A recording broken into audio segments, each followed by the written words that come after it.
ka soo qaybgalayaasha kulankan oo ay isugu yimaadeen degmooyinka hoostaga tuulooyinka hoostaga degmada Hobyo waxa maantay nala fadhiyay sidoo kale xubno ka tirsan madaxda degmada Hobyo gudoomiye ku-xigeenka Maxamuud Cawaale oo shirka nagala soo qayb galay waxa looga hadlayna waxa weeye cabasho deegaanada iyo codsi ay u wadaan maamulka Galmudug iyo dawladda federaalka iyo hay'adaha ka shaqeeya deegaanada hoostaga degmada Hobyo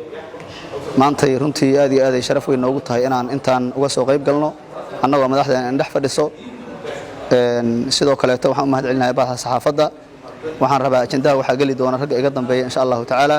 laakiin meeshan waxa fadhiya wakiilada ay soo dirsadeen dhammaan degmooyinka hoostaga Hobyo oo gaaraya ilaa 73 tuulo oo kulligood hoos yimaada degmada Hobyo oo ka bilowda Wargalo ilaa iyo Budbud ilaa iyo Bacad Weyne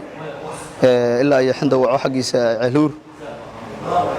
waxay isku yihiin 73 bay gaarayaan runtii wakiiladoodii dhamaantooda fadhiya waxaan rabaa maanta ajendaha u yimaadeen iyo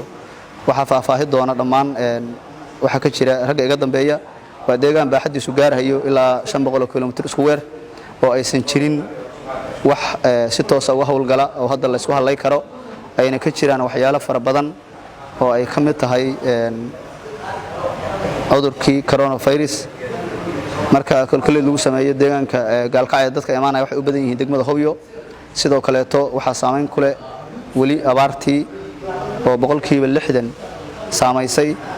wali caradii biyo-dhaamiskooda ay ku jiraan sidoo kale waxa jira ayxi oo xilligii horeeto saameyntiisa wali wax ka jawaabay oo wax ku bixiyay aysan jirin dadkuna wali ay qabaan concernki iyo cabashooyinkii soo gudbiyeen wali ay taagan yihiin waxa jiri doona dad gaar ah iyo hay'ado gaar ah loo diri doono codsigan oo quseeyo laakiin waxa rabaa madaxda iga dambeeyay uga baxaya insha Allah ta'ala wana mahadsan yahay gudoomiyaha oo nagala qayb galay baaha saxaafaddu. Assalaamu alaykum wa rahmatullahi wa barakaatuh.